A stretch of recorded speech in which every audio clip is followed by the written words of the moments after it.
pedirle más. Cristo te recibe y rompe tus cadenas. Él quiere entregarte tu libertad. Es un paso de fe que Él te cambiará. Con su brazo de amor te quiere abrazar. Estás en el mejor lugar.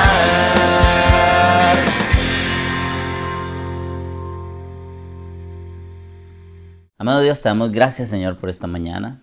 Te damos gracias, Señor, por el mensaje que nos has regalado para el día de hoy, Señor. Permite que tu palabra bendita sea calando en cada uno de nuestros corazones, posicionándote, Señor, en nuestra mente y enseñándonos, Señor, a caminar delante de tu presencia. Ponemos, Señor, este espacio, este tiempo delante de ti y ponemos, Señor, la vida de cada uno de los que estamos aquí, de cada uno de los que escucharán este mensaje más adelante, para que seas tú, Señor, trabajando en cada uno de nosotros conforme a tu perfecta voluntad, en el nombre poderoso de Jesús. Amén. Pues la palabra del Señor dice en Hebreos capítulo 11 y el versículo 17, algo que siempre me ha impactado. Yo siempre que leo el capítulo 11 de Hebreos lloro. Y dice, por la fe Abraham, cuando fue probado, ofreció a Isaac, y el que había recibido las promesas ofrecía a su unigénito, habiéndosele dicho, en Isaac te será llamada descendencia. Y él pensando en que Dios es poderoso para levantar aún de entre los muertos, de donde en sentido figurado también le volvió a recibir. Hoy he traído un mensaje que titulé Lo que creemos. Lo que creemos. Y es que este texto de Hebreos 11 nos presenta las grandes hazañas de los grandes hombres de Dios en la Biblia, haciendo grandes proezas, grandes cosas, aferrados a una promesa por la fe. Porque pusieron su fe completamente en Dios. Y cuando nosotros ponemos nuestra fe completamente en Dios, empezamos a ver lo sobrenatural. Pero en sentido figurado, el ser humano tiene una necesidad profunda de creer en algo. Y entonces ese comienza a ser un problema para nosotros. ¿Por qué? Porque todos le servimos a algo. Todos obedecemos a algo. Todos hacemos caso a alguna voz, ¿verdad? Todos le hacemos caso y entregamos nuestra vida también de alguna manera a una causa, ¿cierto? El problema no es creer y el problema no es hacerle caso a una voz. El problema es a quién les estamos haciendo caso. ¿Y en quién estamos poniendo, a quién estamos escuchando? ¿O en quién estamos poniendo nuestra confianza? Porque hay personas capaces de sacrificarse por ideales completamente equivocados. Hay personas capaces de entregar su vida por ideales completamente equivocados. Y la religión misma ha hecho ese devastador proceso en el ser humano, ¿verdad? De ponernos a entregar nuestras vidas completamente hacia muchos principios incorrectos, convencidos de que nosotros estamos haciendo lo correcto, ¿verdad? Entonces, este proceso evolutivo de la religión muchas veces nos ha manipulado y nos ha llevado a cometer los errores más grandes que ha cometido la humanidad, las persecuciones más duras, los asesinatos más fuertes. Y en el nombre de Dios se han levantado doctrinas, cadenas espirituales, sistemas que aplastan la conciencia humana y que aplastan nuestra propia manera de vivir. Aún así, en medio de todas esas voces, yo quiero que reflexionemos esta mañana en eso, en qué creemos. Es aterrador, ¿verdad? Es increíble, porque nos ponemos a ver hoy en día ciertos documentales que hay por ahí. Y es increíble cómo las personas son manipuladas y llevadas a creer en algo completamente incorrecto y a entregar sus vidas a algo completamente falso. Y ponen su fe, ponen su esperanza, ponen su confianza, ponen su vida al servicio de algo completamente equivocado, de algo erróneo, porque no toda convicción viene de Dios, ¿verdad? Pero entonces vemos a Abraham, que fue probado, que ofreció a Isaac, y que él había recibido esa promesa en Isaac. Dios le había dicho, en Isaac yo te daré descendencia. Pero entonces Dios le dice, hey, agarra a Isaac, ponlo ahí en un altar y entrégamelo en sacrificio. Eso es algo bien descabellado, ¿verdad? Pero Abraham sabía en quién tenía puesta su fe. Abraham sabía a quién era quien le estaba haciendo caso, a quién le estaba obedeciendo. ¿Ya? Y entonces necesitamos aprender a preguntarnos ciertas cosas. Venga, ¿yo por qué creo lo que creo? ¿Quién formó esas convicciones en mí? ¿Saben ustedes que hay rincones en el mundo en que los niños han sido educados, formados, capacitados en un área, no conocen el resto del mundo? ¿No conocen otro pensamiento más que el que les inculcaron desde niños? Más que esas convicciones. Y son homicidas, kamikazes. Niños que han sido formados en el error durante toda su vida, que les han dicho, ese, que si no profesa tu fe, ese es enemigo de Dios y a ese hay que matarlo. Fuerte, ¿no? Y nos hemos detenido un momento a preguntar, bueno, ¿quién formó mis convicciones? ¿Yo por qué creo esto? ¿A quién le estoy haciendo caso? ¿Le estoy obedeciendo a Dios o le estoy obedeciendo a una tradición humana? ¿Yo le estoy obedeciendo a Dios o le estoy obedeciendo al predicador? Porque es que necesitamos empezar a vivir por verdad. Y necesitamos empezar a vivir con convicción. Y tenemos que preguntarnos, venga, ¿yo estoy viviendo por verdad o por costumbre? Me acostumbré a ir los domingos a la iglesia, a escuchar una palabra bonita, a orar. Es que se siente lindo y después sigo viviendo común y silvestre, ¿no? Porque no tengo convicción, porque no sé ni siquiera en lo que creo, porque a veces no estoy ni siquiera seguro si realmente el Dios al que yo le oro y al que yo le ofrezco mi vida puede hacer algo por mí. De hecho, al último que yo tengo en cuenta es a Él. Por ahí derecho, ¿verdad? Entonces, quiero que hoy analicemos ese tema. ¿En qué creemos? ¿Por qué creemos? Porque, ¿saben una cosa? ¿Saben qué me encanta del Evangelio de Jesucristo? Que pasa la prueba. El Evangelio de Jesucristo pasa cualquier prueba. ¿Sí me entiendes? O sea, Él pasa el test que usted le haga. Lo pasa. No te dice que tengas una fe ciega. No te dice que creas sin necesidad de ponerte a pensar en por qué creo lo que creo y cuándo creo y cómo creo y por qué pasó. Él pasa el test. Él te puede contestar todas las preguntas. Porque como primera medida hay un peligro enorme en comprometernos con los ideales equivocados. ¿Verdad? Una de las cosas más peligrosas que nosotros podemos hacer es estar sinceramente equivocado. ¿Sí nos han encontrado ustedes con una persona que está haciendo las cosas al revés y usted le dice, venga, ¿le puedo explicar cómo se conecta eso? No, yo llevo conectándolo así toda la vida.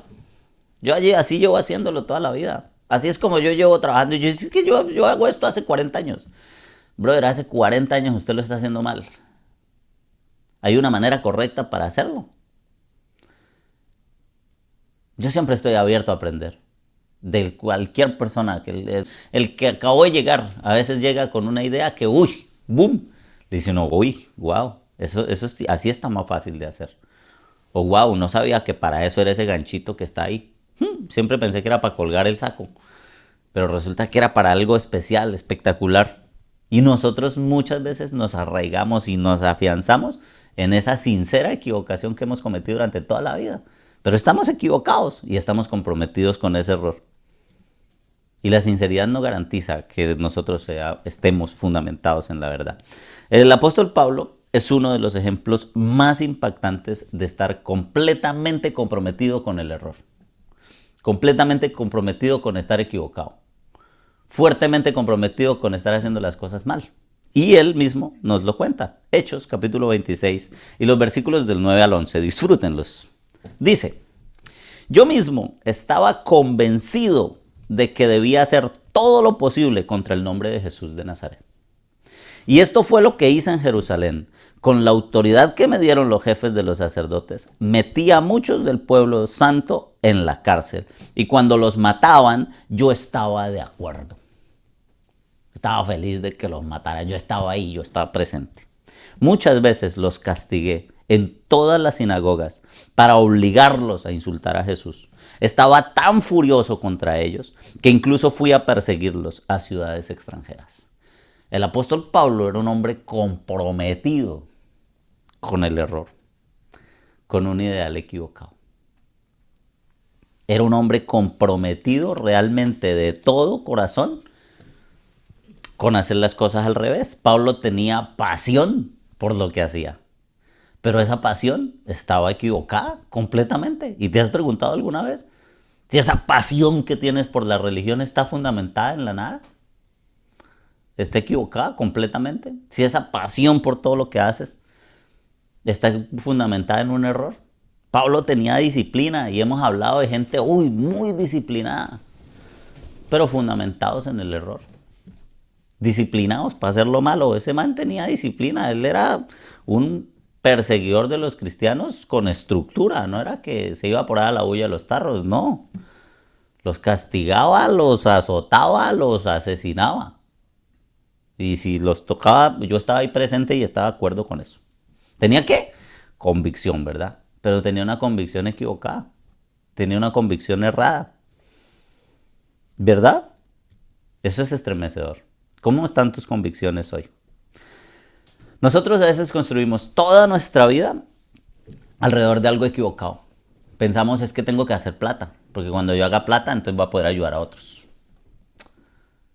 El ideal mío es hacer dinero, porque el hacer dinero me va a ayudar a expandir el ministerio. Pero a veces pierdo toda mi vida haciendo dinero, pero resulta que mi llamado era otro. Mi llamado era a vivir con humildad, tal vez. Y con lo poco que tengo, entregarle a los demás una bendición. Y Pedro dice, no tengo oro, no tengo plata, pero de lo que tengo te doy. Y sé sano en el nombre de Jesús. Imagínate. Ese no tenía plata ni oro, pero tenía un don de sanidad. Imponía las manos y la gente paraba, hermano. ¿Usted para qué quiere plata con eso? Entonces tenemos nuestra visión, nuestra perspectiva del cristianismo fundamentada en algo equivocado. Hay pastores que predican que si usted llega a Cristo, entonces va a tener mucho dinero. No, no necesariamente. ¿Verdad? Puede que estés completamente equivocado. Otros sacrifican a su familia por una carrera. Y dicen, no, es que yo lo hago lo hago por sacar adelante a mi familia, a mi esposa, a mis hijos. Sí, pero están allá entregados a una carrera que les absorbió toda su vida, pero al final ni siquiera hicieron nada por sus hijos, ni por su esposa, ni por nadie, porque nunca estuvieron en la casa. Entonces todos sus ideales estaban enfocados de mala manera. No tenían un fundamento. O en el trabajo, o esclavos de una ideología. Y hay gente que se hacen matar si es necesario por su ideología, ¿verdad? Y salen a las calles y marchan con banderas y si quiere, pero están completamente equivocados, no tienen ningún fundamento. Y muchos, desafortunadamente, desgraciadamente, siguen una religión, pero jamás se han preguntado por qué voy a la iglesia, para qué voy a la iglesia, de dónde sacaron esto. ¿De dónde salió esta doctrina? ¿Quién la escribió? ¿Cómo la escribió? ¿Por qué la escribió? ¿Para qué la escribió? ¿Quiénes fueron los que lo escucharon? ¿Cómo lo escucharon? Jesús pasa la prueba. Si quieren, hágansela. Porque Él sí que pasa la prueba. El Evangelio de Jesucristo pasa la prueba porque Él es la verdad. Nosotros a veces escalamos montañas increíblemente difíciles de escalar para llegar a una cima que estaba fundamentada en una mentira. En el orgullo, en la vanidad, en la arrogancia, en lo que sea, pero menos en algo que realmente construyera. A veces nosotros en casa decimos, contratiempos, situaciones, dificultades, pero estamos juntos. Eso vale la pena. Estamos unidos. A veces decimos, hay distancia, hay problemas, hay dificultades, pero estamos sanos.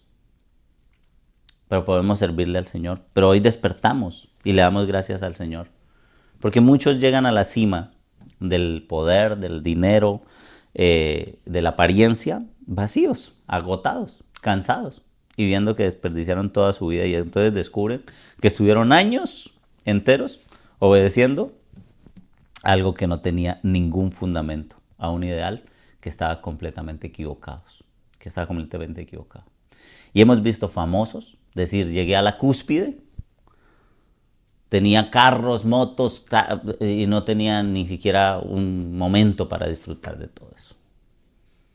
O llegué a la cúspide, llegué al final, al curvito de mi vida, pero desafortunadamente cuando llegué allí ya no tenía salud para disfrutar todo lo que construí. Tenía un cáncer terminal. Ahí en la cúspide me desperté y me di cuenta que desperdicié toda mi vida. Pues como segunda medida, la verdad no le teme a las preguntas. No. Muchas personas creen que cuestionar es falta de fe. No, cuestiónense. Yo he sido uno de los que más he cuestionado todo. De que estaba en el colegio, desde que estaba en la escuela. Yo era el niño problema. Yo decía, ¿y por qué? ¿Y quién se inventó eso? ¿Y para qué? ¿Y eso para qué me va a servir? ¿Y cómo? Dios nunca tuvo miedo de que el hombre buscara respuestas sinceras. La fe bíblica no es ignorancia. La fe bíblica tiene un fundamento. Hechos, capítulo 17 y el versículo 11 dice así. Y estos eran más nobles que los de Tesalónica, pues recibieron la palabra con toda solicitud. Escuchen esto, que esto es importante. Escudriñando cada día las escrituras para ver si estas cosas eran así. Esa es la invitación que Dios nos hace. Dios dice, pruébenme en esto.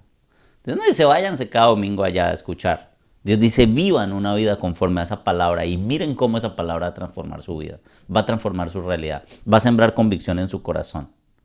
Estos no eran los que se quedaban con lo que les predicaron y se iban diciendo, oh, qué bonita estuvo la prédica, y aceptaban todo ciegamente. No, ellos investigaban, ellos preguntaban, ellos comprobaban todo y decían, venga, vamos a mirar si esto es así. Vamos a mirar por qué el apóstol Pablo dijo lo que dijo. ¿Por qué se les habló a los corintios así? ¿Quiénes eran los gálatas? ¿Cierto? ¿Quiénes eran los romanos? ¿Y por qué le escribieron esto? ¿Y para qué se lo escribieron? ¿Y por qué se lo dijeron? La madurez espiritual pasa la prueba. La mayoría de las falsas doctrinas te dicen no preguntes. ¿Cierto? Eso es así porque sí. Así lo dijo el profeta. No cuestiones, ¿verdad? Solo rece y obedece. Pero la fe en Jesucristo pasa las preguntas. Él nos insta, de hecho, a que le preguntemos, a que nos confrontemos con lo que creemos. ¿Estamos viviendo una religión? Porque la verdad de Dios resiste el examen. Se los garantizo que lo resiste. Primera de Tesalonicenses, capítulo 5 y el versículo 21 dice, examínenlo todo cuidadosamente y quédense con lo bueno. Ahí no dice que si Luis viene y les dice por la mañana que se vayan y le entreguen el carro, la casa y la finca, lo hagan. No, examínenlo todo cuidadosamente y quédense con lo bueno. Sáquenle provecho a lo que estamos escuchando. Sáquenle provecho a lo que estamos hablando. Sáquenle provecho a lo que Dios está diciendo. Dios no dijo crean cualquier cosa, dijo examínenlo. Cuando ustedes van a comprar una casa, revisan, ¿verdad? Los documentos. Luego, después de que revisan los documentos y se dan cuenta que eso no es una farsa, que no los van a estafar, ustedes revisan también la estructura, ¿cierto? Revisan y se hacen preguntas. ¿Cuándo construyeron esta casa? ¿Cómo construyeron esta casa? ¿Quiénes vivían en esta casa? ¿Sí? De repente hasta le miran un poquito la historia de la casa, ¿no? Porque no falta que le digan a uno, ahí vivía el brujo tal. Y está ahí le hacían santería, rezos y mataban el chivo y le sacan la sangre. No, le daría a uno como cosita comprar una casa así, ¿verdad? Pues eso investiga. Pues Dios nos pide que lo examinemos todo, que hagamos todo cuidadosamente, no que creamos por creer. Es que vinieron a evangelizarme esta semana para que me volviera a una religión por ahí. Y dije, no, anduve ahí como 30 años. Pero, ¿sobre qué fundamento está mi fe? Entonces le explicaba un poco por qué me hice cristiano. Entonces explicaba un poco por qué fue que definitivamente me afirmé en la palabra de Dios. ¿Por qué me di cuenta que la religión no salva? Que el que me salva a mí es Cristo. ¿Por qué? Porque empecé a ver una transformación en mi vida. Cuando Cristo comenzó a orar en mi interior. Cuando Cristo comenzó a orar en mi mente, en mi corazón. A transformarme. Cuando esa palabra comenzó a calar allá adentro. Entonces comencé a darme cuenta que esto era lo que tenía sentido. Porque lo demás, pues era simplemente vivir una tradición. Es increíble, pero muchos aceptan doctrinas porque un famoso se las predicó, ¿verdad? Hay muchos que uno les pregunta, ¿y por qué crees en eso? O porque en la iglesia me lo enseñaron. Pero no lo han probado, no lo han comprobado. Muchos tú les dices, ¿y por qué crees en lo que crees? O porque desde niño me lo enseñaron. Crecí escuchando eso. Y desafortunadamente y tristemente muchos les preguntas por qué vas a la iglesia y por qué crees en lo que crees. Porque me siento bien. Ah, es que se siente tan lindo, ¿cierto? ¿Y por qué vas a la iglesia? Ay, no, a mí me encanta la alabanza. Ay, es que suena la banda allá al fondo. ¿Y qué hacemos con la iglesia que no tiene banda? Donde es un pastor humilde que tiene pues, un pedacito de guitarra ahí. O donde el pianista todavía está aprendiendo a tocar el piano. ¿Qué hacemos en una iglesia así? Entonces empezamos a entender que este evangelio transformador no proviene de los grandes escenarios, sino de las cosas sencillas que nosotros podamos hacer para crecer. Para realmente aferrarnos a una verdad. Porque la fe no es un salto al vacío, muchachos. La fe es un paso hacia la verdad. Dios no les dijo, salten al vacío, ahí tírense ahí para abajo. No, la fe no es un salto al vacío. La fe es un paso a la verdad. Dios nunca pidió fe ciega. Dios pidió confianza basada en lo que Él es. Y Él dice, en mí ustedes pueden confiar. Porque yo voy a construir algo ahí alrededor de ustedes. Pero entonces finalicemos pensando, bueno, en medio de tanta cosa que hay hoy en día, ¿cómo podemos reconocer la verdad? ¿Cómo podemos reconocer como tercera medida la verdad liberadora de Dios? ¿Cómo en medio de tantas doctrinas, en medio de tantos pensamientos y en medio de tantas cosas y en medio de tanta publicidad? Porque es que es tremendo, ¿no? O sea, yo podría pagarle a YouTube y tendríamos 7,000, 8,000, 20,000 visitas. No, pero yo no lo hago. Los 30 que en el video es porque lo ven de verdad. Entonces, ¿cómo podemos reconocer la verdad que Dios tiene? Dice Juan capítulo 8 y el versículo 31 y 32. Que entonces Jesús decía a los judíos que habían creído en Él. Si ustedes permanecen en mi palabra, serán verdaderamente mis discípulos. Y conocerán la verdad. Y la verdad los hará libres. Nosotros no podemos pretender salirnos del contexto de la palabra de Dios y decir que estamos en la verdad. O sea, usted no puede pretender caminar por la vida criticando al vecino y decir que usted anda en la verdad de Cristo. Usted no puede pretender caminar por la vida haciendo las cosas mal y decir que usted anda en la verdad de Cristo. Pegándole a su esposa o bebiendo, emborrachándose, yéndose para los burdeles. Usted no puede pretender hacer las cosas al revés y decir que usted vive en la verdad de Cristo. Porque usted vive entonces en una religión y usted va los domingos a escuchar la verdad. Pero la verdad no vive en usted. La verdad de Cristo no manipula. La verdad de Cristo no esclaviza. La verdad de Cristo no destruye la conciencia. La verdad de Cristo no produce una vida doble, que usted hoy aquí es uno y allá es otro, ¿no? La verdad de Cristo transforma a las personas desde adentro. Qué triste sería que vinieran acá, encontraran todo lindo, todo bonito, y qué familia, ajá, y todo limpio, y en mi casa un desastre. Qué triste sería, ¿verdad? Que ustedes pudieran ver aquí a una persona, pero allá a otro, insultante y grosero y sinvergüenza, no. Dice Colosenses capítulo 2 y el versículo 8. Tengan cuidado. No se dejen llevar por los que quieren engañar con teorías y argumentos falsos. Ellos enseñan tradiciones humanas y poderes espirituales del mundo, pero no siguen a Cristo. La Biblia nos expresa claramente que nosotros debemos tener cuidado con lo que creemos. Desafortunadamente yo escucho hoy en día a muchos decir, no, es que todos le oramos al mismo Dios. Ay, ayúdeme a orar al Señor porque yo estoy aquí en esta falsa doctrina, pero todos le oramos al mismo Dios. Pues tenga cuidado.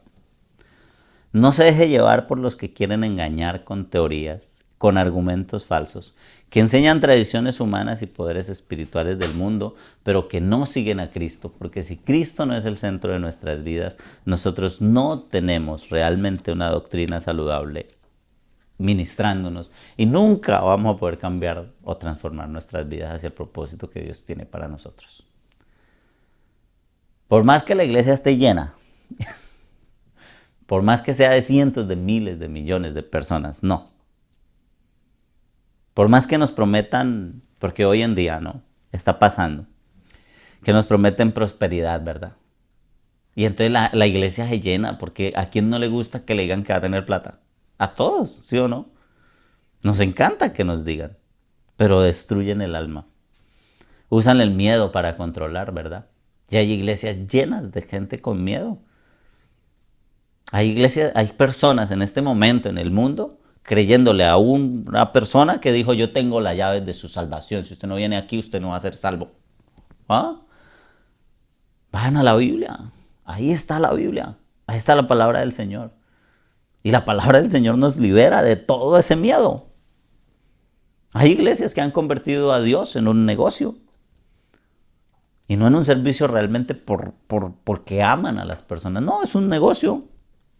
Y entonces reemplazan la relación con Cristo por una religión vacía.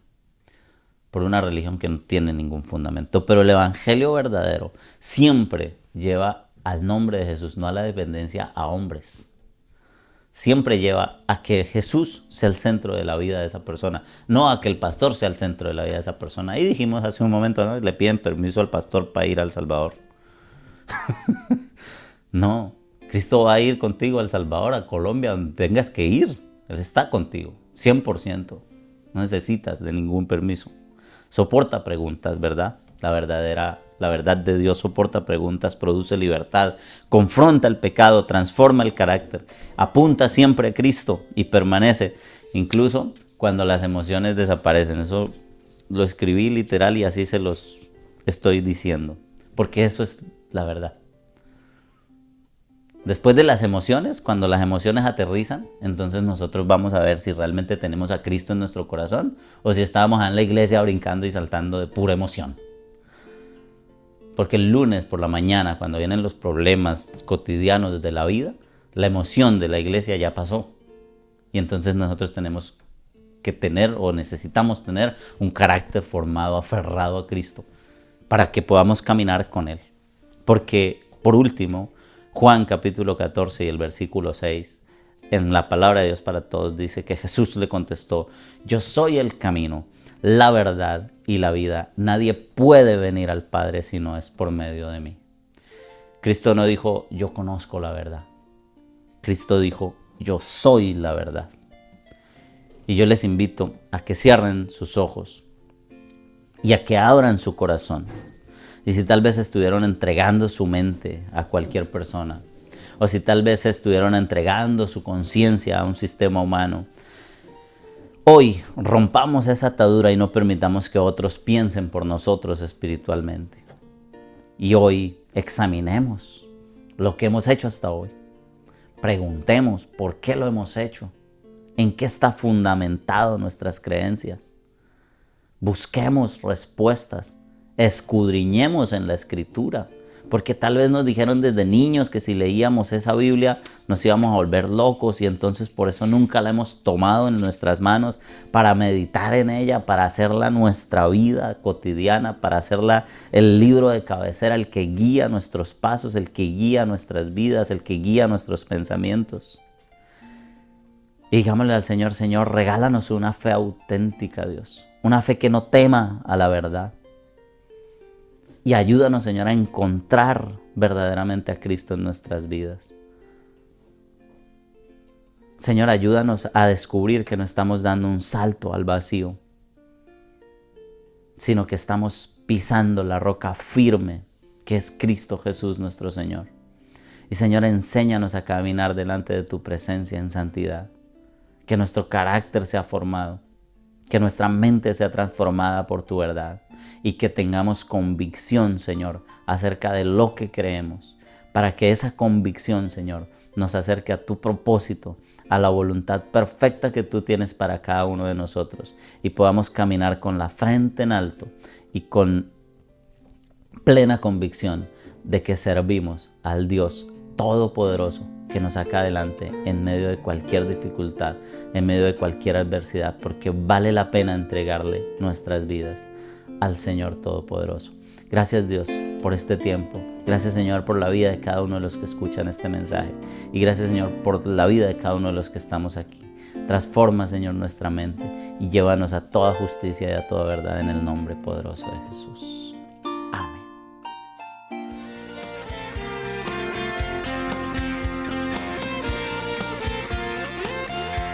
Este es el momento, suelta tus dilemas. Cristo te recibe y rompe tus cadenas. Él quiere entregarte tu libertad. Es un paso de fe que te cambiará. Con su brazo de amor te quiere abrazar. Estás en el medio.